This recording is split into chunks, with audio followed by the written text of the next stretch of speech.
గెలిచిన సర్పంచులకు శుభాకాంక్షలు అభినందనలు తెలిపిన మాజీ మంత్రి నిరంజన్ రెడ్డి.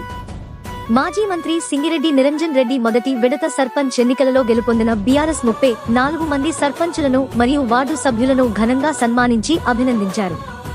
ఈ సందర్భంగా ఆయన మాట్లాడుతూ బీఆర్ఎస్ పార్టీకి అద్భుతమైన విజయాన్ని అందించిన ప్రజలకు ధన్యవాదాలు తెలిపారు. అధికార పార్టీ అరాచకాలకు, దౌర్జన్యాలకు ఎదురొడ్డి వీరోచితంగా పోరాడిన నాయకులకు, కార్యకర్తలకు ధన్యవాదాలు తెలిపారు. కాంగ్రెస్ పార్టీపై ఉన్న వ్యతిరేకత ఈ ఎన్నికలలో కనిపించిందని, రాబోయేది బీఆర్ఎస్ ప్రభుత్వమేనని స్పష్టమైందని నిరంజన్ రెడ్డి అన్నారు.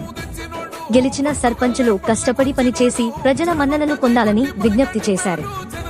రాబో ప్రభుత్వంలో అండగా ఉంటానని మాజీ మంత్రి నిరంజన్ రెడ్డి అన్నారు.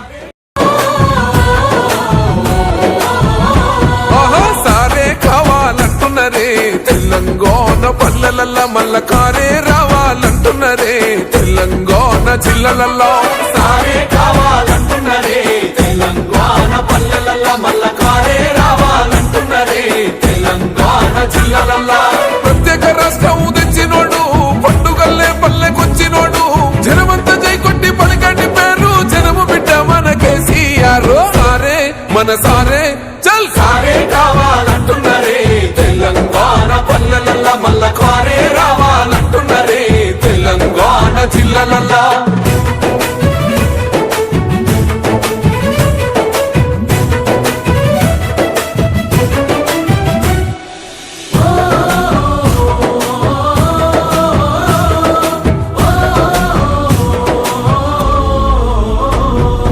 ఏండ్ల నుండి వెనుక బాటు చూసిండు, ఎత్తుకున్నాడమ్మ గులాబీ జెండా, సాగు నోటిలోన తలపెట్టినాడు, స్వరాష్ట్ర పొద్దై వర్దిల్లినాడు,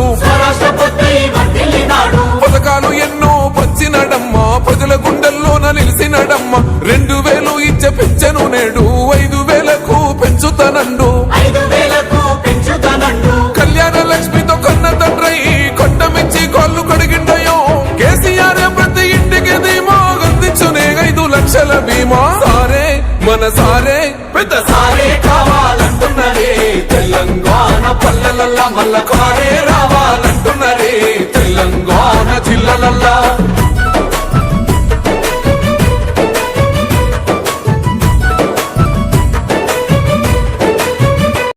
తెలంగాణ రాష్ట్ర వ్యాప్తంగా నిన్న ముగిసినటువంటి మొదటి విడత గ్రామ పంచాయతీల ఎన్నికల ఫలితాల్లో బీఆర్ఎస్ పార్టీ అద్భుతమైనటువంటి విజయాలను సాధించింది. బీఆర్ఎస్ పార్టీ బలపరిచి మద్దతు ఇచ్చి పోటీలో నిల్చోబెట్టినటువంటి అభ్యర్థులందరూ కూడా అఖండమైనటువంటి మెజార్టీని సాధించినారు.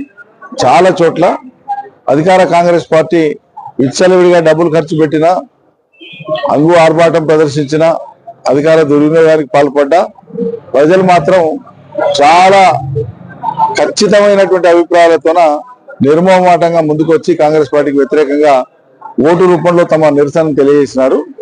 రాష్ట్ర ప్రభుత్వం అధికారంలోకి వచ్చే కంటే ముందు ఇచ్చినటువంటి వాగ్దానాల యొక్క వైఫల్యాన్ని ప్రతి ఓటరు చాలా నిశ్చితంగా పరిశీలించి గమనించి దాని మీద మాట్లాడి నిరసన వ్యక్తం చేయడం జరిగింది. ఇది రాష్ట్ర కాంగ్రెస్ ప్రభుత్వం యొక్క పతనానికి ఇది నాందిగా మనం చూడవచ్చు. గతంలో బీఆర్ఎస్ అధికారంలో ఉన్నప్పుడు జరిగినటువంటి గ్రామ పంచాయతీ ఎన్నికలలో ఆ రోజు ప్రతిపక్ష పార్టీగా ఉండేటువంటి కాంగ్రెస్ పార్టీకి సగటున ఒక్కో నియోజకవర్గంలో 5-6 సర్పంచులు కూడా గెలవని పరిస్థితి. కానీ ఈరోజు 40-50% సీట్లు ప్రతి నియోజకవర్గంలో కూడా రావడం అనేటువంటిది మామూలు విషయం కాదు. తీవ్ర స్థాయిలో ప్రభుత్వం మీద ఉండేటువంటి వ్యతిరేకతకి ఇది ఒక తొలి తార్కాణంగా మనం భావించవచ్చు. రేపు సాధారణ ఎన్నికలు ఎప్పుడు జరిగినా కూడా కాంగ్రెస్ పూర్తిగా గల్లంతయ్యేటువంటి పరిస్థితులు ఇప్పుడు రాష్ట్రంలో నెలకొని ఉన్నాయి. జై తెలంగాణ.